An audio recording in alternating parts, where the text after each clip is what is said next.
하나님 말씀 우리 사도행전 네 번째 시간으로 1장 15절 같이 읽을 텐데요. 무엇부터 시작해야 하나? 라는 제목입니다. 모인 무리의 수가 약 120명이나 되더라. 그때 베드로가 그 형제들 가운데 일어서서 이르되 형제들아, 성령이 다윗의 입을 통하여 예수 잡는 자들의 길잡이가 된 유다를 가리켜 미리 말씀하신 성경이 응하였으니 맞다 하도다. 이 사람은 본래 우리 수 가운데 참여하여 이 직무의 한 부분을 맡았던 자라. 이 사람이 불의의 삭스로 밭을 사고 후에 몸이 곤두박질하여 배가 터져 창자가 다 흘러 나온지라. 이 일이 예루살렘에 사는 모든 사람에게 알리어져 그들의 말로는 그 밭을 아겔다마라 하니 이는 피밭이라는 뜻이라. 시편에 기록하였으되 그의 거처를 황폐하게 하시며 거기 거하는 자가 없게 하소서 하였고 또 일렀으되 그의 직분을 타인이 취하게 하소서 하였더라. 이러함으로 요한의 세례로부터 우리 가운데서 올려져 가신 날까지 주 예수께서 우리 가운데 출입하실 때에 항상 우리와 함께 다니던 사람 중에 하나를 세워 우리와 더불어 예수께서 부활하심을 증언할 사람이 되게 하여야 하리라 하거늘 그들이 두 사람을 내세우니 하나는 바사바라고도 하고 별명은 유수도라고도 하는 요셉이요 하나는 마띠아라. 그들이 기도하여 이르되 무사람의 마음을 아시는 주여 이 두 사람 중에 누가 주님께 택하신 바 되어 봉사와 및 사도의 직무를 대신할 자인지를 보시옵소서. 유다는 이 직무를 버리고 제 곳으로 갔나이다 하고 제위 뽑아 마띠아를 얻으니 그가 11사도의 수에 들어가니라. 아멘. 하나님 아버지, 오늘 우리가 유다를 대신해서 한 다른 사도가 세워지는 모습을 보게 됩니다. 단순히 어떤 선거를 하고 사람을 뽑는 그런 부분뿐만 아니라 왜 사도들이 그렇게 했어야만 하는지에 대해서 하나님 나라의 관점에서 우리가 보기 원하오니 우리에게 말씀을 주시고 깨달음을 주시옵소서.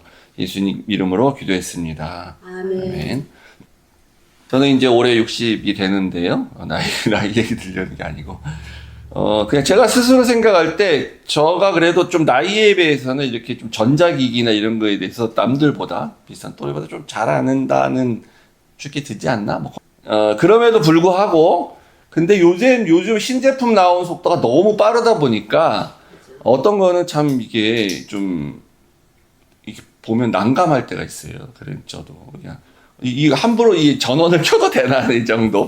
혹시 막 아무거나 막 만지다가는, 고장날 것 같은 그런, 그렇게 빨리빨리 바뀌어요. 따라갈 수가 없습니다. 그래서 어제 갑자기 생각이 나는데, 전화기를 보다 보니까, 전에는 보지 못한 메뉴가 하나 생겼는데, 요즘 AI가 자꾸 들어와서 업데이트가 되다 보니까, 저 갤럭시에, 해보진 못했어요. 보기만 하고 이제 테스트를 해보려고 하는데, 동시 통역이 돼서, 이제 내가 한국말로 하면, 영어로 통역을 해서 상대방이 알려준다는 거예요. 저 기능이 그렇게 잘 될지 모르겠어요. 그래서 내 한국말은 안 나가게 하면 안 나가고 영어만, 나는 한국말 했지만 통역해서 영어만 나가기도 하는 게 있답니다. 기능이. 그 정도로 이렇게 이제 바뀌고 있죠. 그래서 있는 게 뭐냐면 설명서죠. 사실 설명서. 뭘 사면 설명서가 다 와요. 매뉴얼이라고 하죠. 그게 없으면 이제 좀 시작하기가 힘듭니다. 근데 그걸 봐도 사실은 이제 어떤 기계든지 한 20% 정도의 그 기능만 사용하지 나머지는 못하고, 그냥, 있는지도 모르는 경우가 많아요. 그런데 이제 젊은 사람들은 이제 특히 이제 유튜브들 보면은, 물론 이 사람들은 그런 쪽에 전문가들이긴 하죠. 그러면 이제 매뉴얼 안 봅니다. 매뉴얼 딱 박스 열어서 매뉴얼 나오면 매뉴얼 쓰레기통에 딱 버려. 쇼하는 건데, 안 봐도 돼요. 자기는 그냥 딱 보고, 막 다 해보면 다 알아. 진짜로. 그러니까 우리가 이 나이에 어떻게 그걸 따라가겠어요?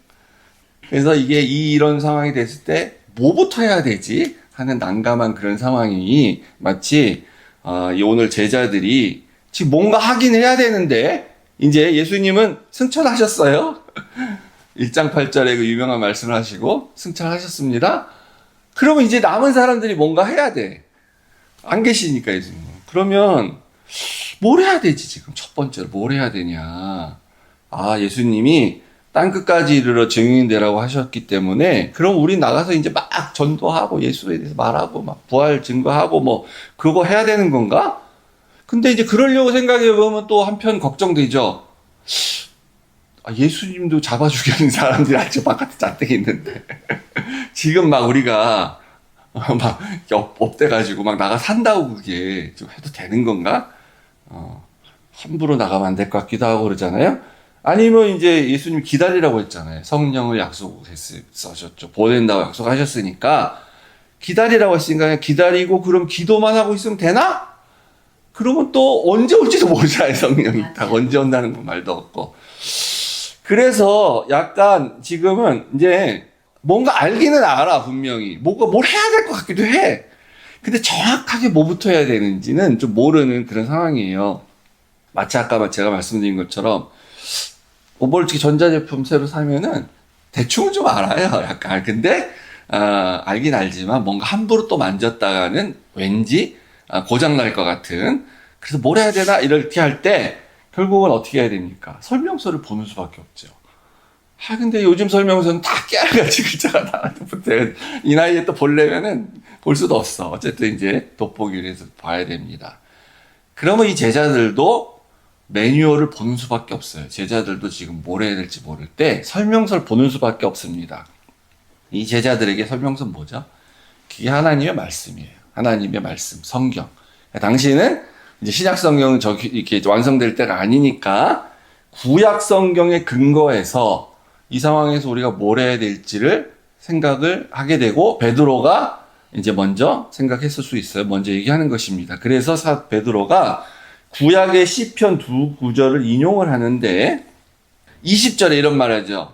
시편에 뭐라고 적혀 있냐면은 그의 직분을 타인이 취하게 하소서 요런 말이 있다는 거예요. 여기 어디 나오는 거냐면 110편, 109편, 8절에 나오는 겁니다.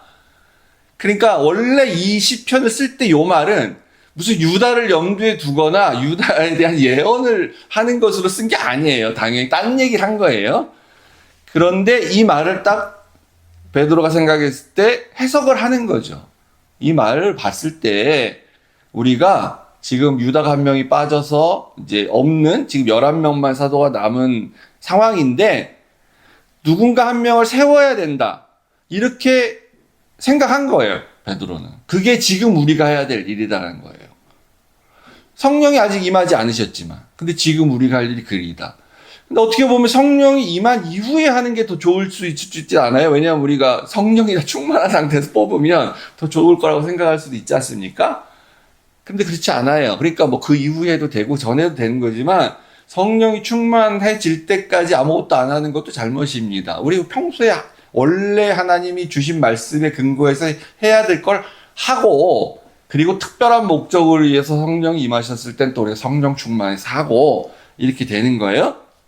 그렇게 해서 이제 직분을 타인에게 취하게 하소서 하고 앞에는 또 이제 시편 69편 25절에 나오는 거예요. 그의 거처를 황폐하게 하시며 거기 거하는 자가 없게 하셨도다.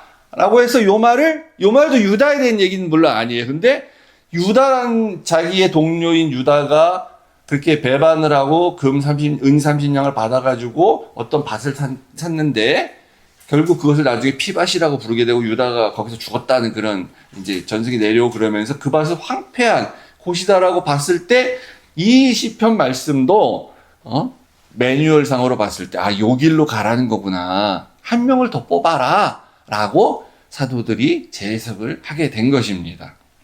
이제 그렇게 해서 재해석한 게 바로 이제 16절에 나오는 거예요. 예수 잡는 자들의 길잡이가 되니까 앞잡이가 돼서 예수님이 얻은 것을 알려줬던 유다를 가리켜서 미리 하신 말씀이다 이게 이렇게 사도가 해석을 했습니다. 원래는 그 말이 아니에요. 근데 이제 사도의 권위로서 이렇게 해석을 해서 그 말이 그 말이다. 우리 이렇게 이제 해석을 해야 돼요. 그러면 사도는 왜 이렇게 해석을 했을까? 이렇게 해서가 이제 이 성경을 읽다 보니까 요 말은 요 말이구나 라서 해석을 했다기보다는 뭔가 이렇게 해석해야 될 이유가 있었어요. 그래서 그 이유를 찾다 보니까 이 말씀이 기억이 났거나 봐졌겠죠. 기억이 났겠지. 그래가지고 이 말씀이 그 말씀이다. 이걸 근거해서 우리가 해야 된다. 라고 했는데 그 이유가 뭐냐면 사도는 반드시 12명이 되어져 있어야만 한다고 생각한 거예요. 그럼 왜 11명이면 안 되냐? 아니 뭐 한 명 더 있고 없고가 뭘 또 한 명 더 있으면 좋을 수도 있겠지. 11명이 나가서 복음 전하면 되잖아요. 뭐 12명이 꼭 해야 돼? 네. 뭐 한 명 없다고 무슨 뭐 복음 전하는데 문제가 생기나요? 그게 아니고 이 12이라는 수가 중요한 거예요. 수의 상징성이 중요한 겁니다. 이게 구약시대부터 계속 일관되게 내려온 하나님 나라를 계속 말하고 있는 상징의 수기 때문에 요 수를 채워서 우리가 이제 성령 요신 이후에 복음 전하는 게 중요하다고 사도는 생각한 거예요. 베드로를 뿐만 아니라 다른 사람도 그렇게 동의를 했겠죠. 그래서 이거 너무 성경에 사실 12이라는 수가 많이 나와서 제가 다 일일이 얘기할 수는 없는데요.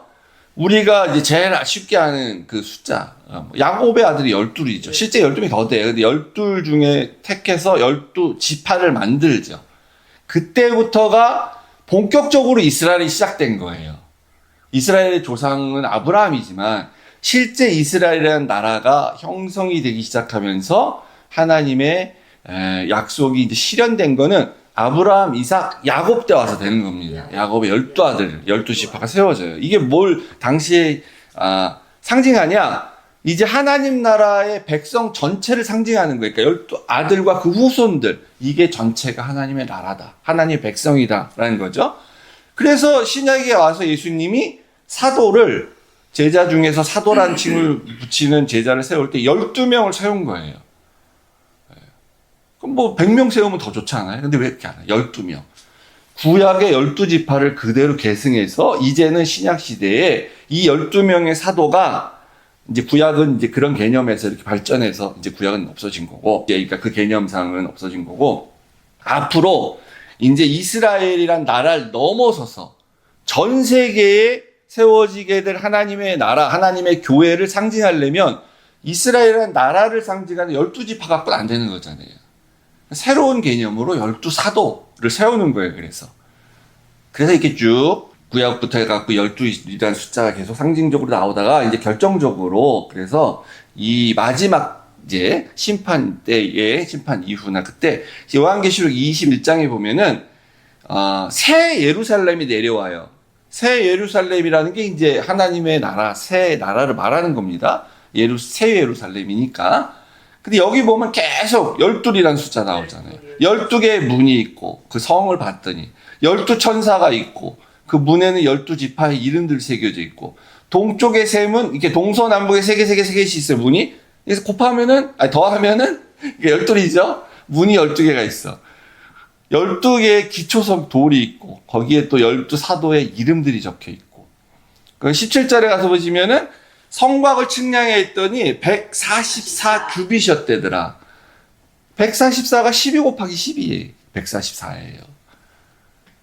이렇게 계속 묘사하고 있어요. 그러니까 이게 이제 이 숫자가 무슨 뭐 신비한 능력이 있거나 거룩한 무슨 뭐가 있고 숫자 그런 게 아니라 숫자 상징인데 이렇게 해서 12이라는 수가 하나님 나라가 이렇게 쭉 진행되고 나중에 이렇게 완성될 거다 말하는 거죠. 그래서 12이라는 수는 하나님 나라와 아주 관련이 깊은 거예요. 베드로는 그걸 아는 거죠. 그래서 우리가 11명으로 지금 있으면 안 된다. 한 명을 채워야 돼. 그리고 시편에 보니까 이렇게 하라고 있잖아. 이렇게 해서 하게 되는 겁니다. 그래서 우리가 이제 그 논란도 많고 여러분 헷갈리시는 막 그 요한계시록에 나온 구원받은 사람의 숫자라고 말하는 그 14만 4천 그게 이제 요한계시록에 7장과 14장 두 군데 나오는데 이게 이제 그래서 구원받는 사람은 14만 4천 명 딱 그 사람만 구원받는다 이렇게 말하면 그게 이단인 겁니다. 그러니까 이단. 이거 보세요. 원래 이제 7장에 나올 때 이렇게 이스라엘 각 지파 사람들 다 봤더니 인침을 받은 그러니까 인을 하나님의 인 도장을 받은 사람 딱 봤더니 전체 봤더니 14만 4천 명이더라.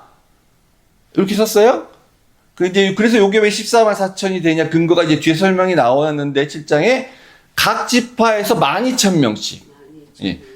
12지파니까 한 지파당 12,000명, 12,000명 이렇게 해서 12개 곱하니까 14만 4천이 되는 거예요.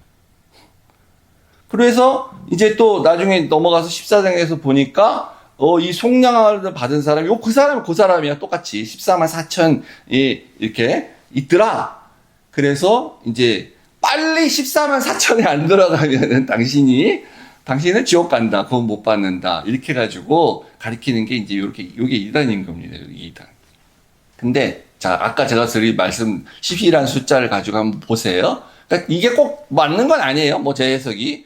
근데 이게 이제 요렇게만 구원받는 거다라고 말하는 건 틀린 거예요.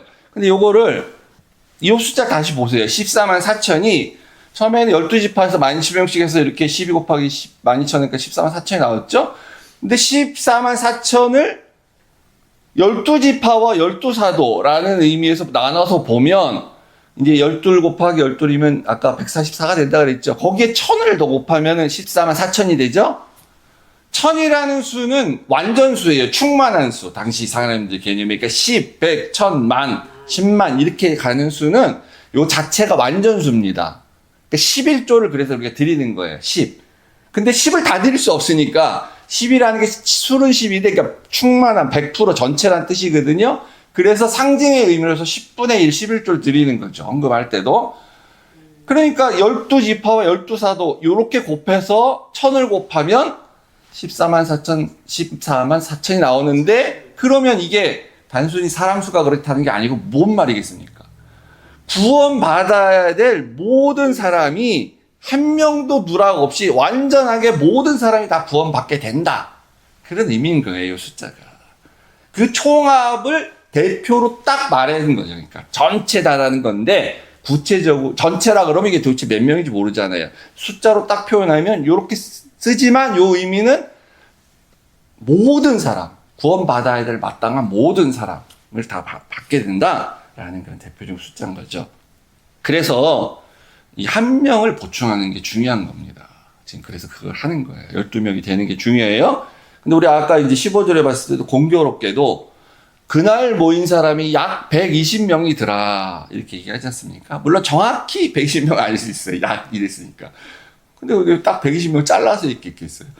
그리고 또 의미가 중요하면 세보면 알지 다. 몇 명인지 120명 정도면은 뭐 세볼도 되잖아. 약 120명이더라. 의미자 12 곱하기 10이잖아요. 12명 곱하기 10. 뭐 그런 의미일 수도 있어요. 그러니까 이제 그래서 이제 그렇게 세워지게 되는데 요게 이제 그래서 한 명을 세우는데 요 자격이 참 재밌어요. 한 명을 세워야 됩니다. 그래서 이제 조건이 뭐냐면은 조건과 자격이 요한의 세례로부터 우리 가운데서 예수님께서 올려가신 날까지, 승천하신 그때까지 항상 같이 있어서, 뭐, 항상이라는 게 뭐 100%는 아니겠죠. 하여튼 이 11명 나머지 제자들과 같이 있어서 그걸 다 보고 목격한 사람이어야 되고, 그 다음에, 그러면 세워지면 뭐 하냐, 이 사람이. 예수님이 부활하심을 증언할 사람, 그 일을 할 사람. 예, 된다는 거예요. 딴 일 하면 안 돼. 예수님 부활한 걸 증언해야 되는 사람이에요. 그러면, 요게, 알듯 말듯 하는데 잘 모르겠죠. 요한의 세례로부터라는 말이 무엇일까요? 그러면 요한이 세례 주기 시작한, 요단강에 나타나서 세례 요한이라는 선지자가 나타나서 요한이 막 세례를 주기 시작한, 그때부터, 그걸 목격하고 있었던, 옆에서 구경하고 있었던, 그때부터인가요? 아니면, 예수님이 세례요한한테 나와가지고 예수님 스스로가 세례를 받던 그 순간, 그때부터 이렇게 쭉 있었던 사람인가요? 근데, 그러면 그런 관점이라 그러면은 나머지 11명의 제자들이 그때부터 있었을 가능성은 희박해요, 전체가. 한두 명 있을 수도 있죠. 왜냐하면 세례 요한은 예루살렘 중심으로 북쪽과 동쪽 이런 데서 활동한 선지자입니다. 근데 나머지 11명은 대부분이 다 갈릴리 사람이에요. 더 윗속이에요. 그러니까 처음부터 같이 이들도 안 있었어요. 그러니까 이제 안 있다기보다는 이 세례 요한의 그런 것부터 목격하고 본 사람들은 아닐 가능성이 훨씬 많아요. 그러니까 그런 게 아니라면, 시간적으로 그런 게 아니라면 요한의 세례로부터라는 말은 요한이 세례 줄 때 뭐라 그랬습니까? 하나님의 나라가 가까웠다. 회개하고 천국을 믿어라. 하나님 나라가 가까웠다. 라고 하면서 세례를 줬지 않습니까? 그러니까 하나님 나라로 가르침이 시작되는 것부터 시작해서 예수님이 승천하시기 전까지도 계속 뭐 했다 그랬어요? 하나님 나라 가르쳤다 그랬잖아요. 40일간 지상에 있으면서. 그리고 승천하셨죠. 그래서 이 사도는 뭘 해야 되냐면 하나님 나라에 대해서 시작하고 끝나고 이렇게 하나님 나라를 전할 사람. 그것을 동의하고 그걸 숙지하고 있고 그래서 하나님 나라를 다 배웠고 그걸 증거할 사람이에요. 근데 그 증거를 다른 말로 하면 예수님이 부활하셔서 그 일을 이루셨다. 예수님 부활하셔서 하나님 나라의 진정한 왕으로 이렇게 추대하셨다. 그걸 증거할 사람이죠. 그래서 다른 말로 하면 부활하신 것을 증언할 사람이라고 말을 하는 겁니다. 그래서 사도들의 할 일이 하나님 나라를 증거하고 다른 말로 하면 부활을 증거하는 거예요. 부활이 증거될 때에 그 부활의 이게 전파되고 부활이 증거가 될 때에 하나님 나라가 그것으로 완성이 되고 또 이 가운데 하나님 나라가 분명히 확실히 임할 것이다 라는 증거가 되는 거죠. 부활이라는 것 자체가. 그 일을 해야 되는 게 조건입니다. 자격이고. 그래서 두 명을 이제 추천했습니다. 당시에. 요셉이란 사람과 마띠아인데, 요셉은 뭐 이름이 많아요. 별명도 있고, 바사바라고도 하고, 뭐 유스도라고도 하고. 그래서 이 요셉과 마띠아는, 어떤 사람인지 전혀 모릅니다. 성경에 딱 여기만 나와요. 전혀 알 수가 없어요. 근데 우리가 이 초대교회 역사를 나중에 사도행전 뒤에 가서 보면요. 예루살렘 교회의 중요한 지도자가 한 명 나오거든요. 야고보. 예수님의 동생 야고보요. 제자 야고보 말고. 예수님의 동생 야고보가 예루살렘 교회에 굉장히 중요한 아주 이제 지도자로 나옵니다. 베드로와 거의 비슷한 맞먹을 정도로. 근데 야고보는 추천이 안 됐죠, 여기서. 예수님의 동생인 야고보는. 당연히 안 되지. 처음부터 이렇게 안 있었거든요. 그 야고보는 나중에 예수님을 믿었어요, 동생을. 그래서 두 사람이 됐는데, 그러니까 이 두 사람은요, 이게 사람의 눈으로, 우리의 눈으로 보면 이 둘은 객관적으로 똑같아. 자격이. 한 명은 자격이 안 되고 한 명이 이렇게 자격이 훨씬 되는 걸로 보이지 않아요. 그러니까 둘이 추천이 된 거지. 이제 우리가 눈으로 볼 때는 누가 돼도, 이제 똑같은 건데, 그러니까 아마 이 두 사람 말고는 더 없었을 가능성도 있어요. 이 조건에 맞는 사람이. 근데도 그럼에도 불구하고 선택은 해야 돼. 하나님의 눈으로 보시면은 좀 다른 게 있을 수 있겠죠. 우리는 알 수가 없지만 하나님의 눈으로 보면 약간의 차이가 있을 수 있지 않습니까? 그 차이가 뭐냐? 그래서 기도를 했어요, 사람들이. 24절에. 무사람의 마음을 아시는 주여. 이 두 사람 중에 누가 주님이 택하신 사람입니까? 그래서 그 방법을 제비를 뽑는 걸로 이렇게 추첨 일종의 하는 걸로 합니다. 근데 그거는 그 당시에 일반적으로 하는 방법이에요. 구약에서도 이렇게 그 제사장이 그 가슴에 있는 그 두 개의 제사장이 입는 옷에 그 에봇이라고 부르는 그 두 개의 흉패가 여기 이렇게 두 개가 달려 있잖아요. 그걸 던져서 이렇게 그 경우의 수를 보고 하나님의 뜻이 무엇인가를 묻잖아요. 그러니까 추첨하고 비슷한 거예요. 제비 뽑는 거랑. 그러니까 기도하면 하나님이 구약에도 이게 글은 이렇게 뭐 누가 기도했더니 하나님이 오케이 아니면 뭐 예스하고 어떤 노 했다 그럴 때 하나님이 항상 나타나셔서 말로 이렇게 하신 게 아닙니다. 그럴 때도 있는데 대부분은 이걸 던져서 예스 노를 묻는 거예요. 그래서 그게 하나님 뜻이구나 하고 이게 이제 믿음을 우리가 거기다 거는 거죠. 신탁을 한다는 거예요. 그런 거를 이것을 그래서 순종하는 거예요. 복종. 그래서 이제 제비 뽑는 거예요. 그러니까 이 제비 뽑는다는 건 뭐냐면요. 중요한 거는 순종의 순종. 이 결과에 순종해야 돼. 하나님 선택하셨다고 생각하고. 나중에 딴 말 하면 안 돼요. 그러니까 하는 겁니다. 마음을 아시는 주께서 고르십시오. 이렇게 되지 않습니까? 근데 이제 결과적으로는 그러다 보니까 한 명만 되는 거예요. 12명이니까. 12명 되면 안 되니까. 이제 오늘날 우리 같으면 그러지. 그냥 2명 다 해주지. 뭐 이렇게 하지만. 안 돼. 아까 상징의 숫자니까. 그래서 이제 마띠아가 됐습니다. 그러면 우리가 생각할 때, 마띠아라는 사람이 사도의 반열에 올랐구나. 마띠아가 훨씬 위대한 사람이니까, 내지는 이렇게 위대한 사도가 될 사람이니까 하나님이 뽑으셨겠지. 이렇게 인식하기가 쉬워요. 그럼 상대적으로 요셉이라는 사람은 자격이 안 되는 사람이야. 이렇게 생각하기 쉽지 않습니까? 그게 우리가 살고 있는 이 세상의 가치관이죠. 그죠? 근데 이제 재미있는 건 성경에 이 두 사람의 얘기가 뒤에 전혀 안 나와요. 뭘 했는지 모릅니다. 그래서 마띠아가 무슨 뭐 큰 일을 했었고 막 이렇게 막 나오면 아유 이래서 하나님이 뽑으셨구나 우리가 이렇게 생각하겠지만 전혀 안 나오기 때문에 그래서 우리가 그렇게 생각할 필요는 없고 이렇게 오히려 생각을 해야 되는 겁니다. 하나님 나라는 큰 역할이나 작은 역할이나 그런 건 차이가 있는 게 아니다. 눈으로 보기엔 어떤 사람은 큰 역할을 하고 있는 것처럼 보이고 눈으로 보기 어떤 사람은 별거 아닌 사람을 보이지만 본질적으로는 똑같다. 하나님이 주신 일을 하는 거다라고 보는 거죠.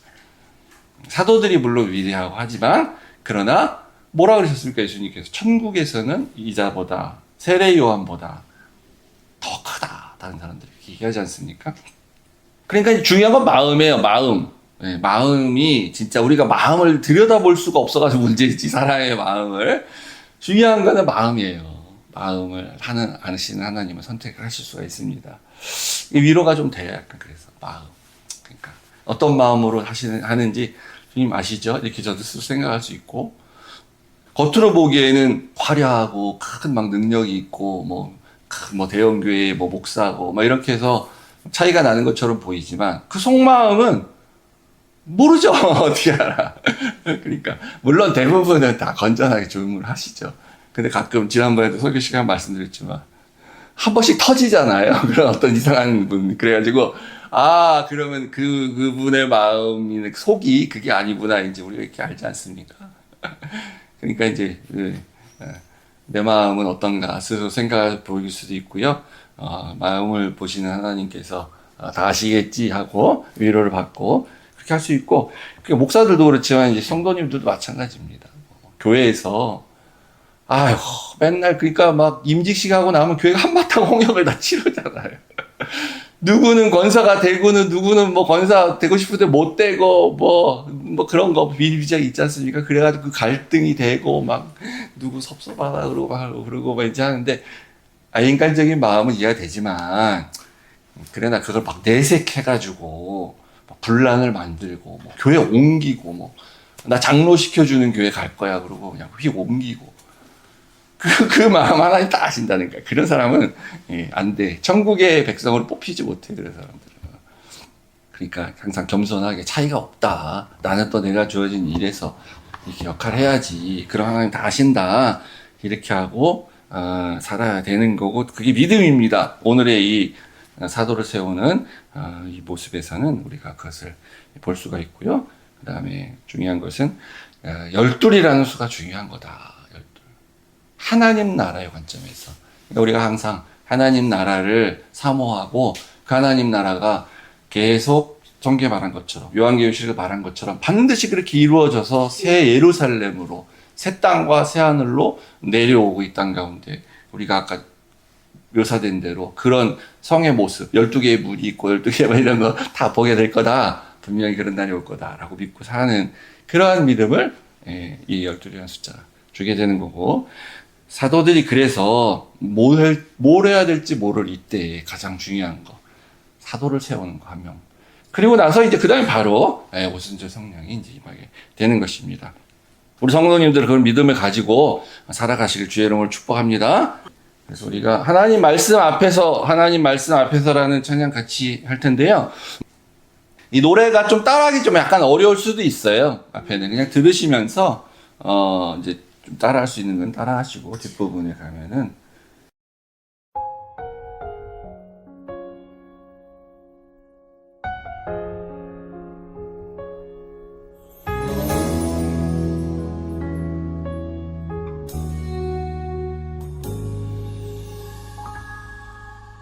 말씀 앞에서 경외함으로 주께 홀로 섭니다.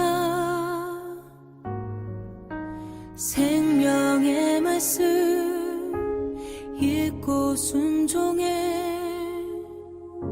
주를 예배합니다. 기록된 말씀 힘이 있어서 진리로 우리 거룩해 하며 거룩한 말씀 새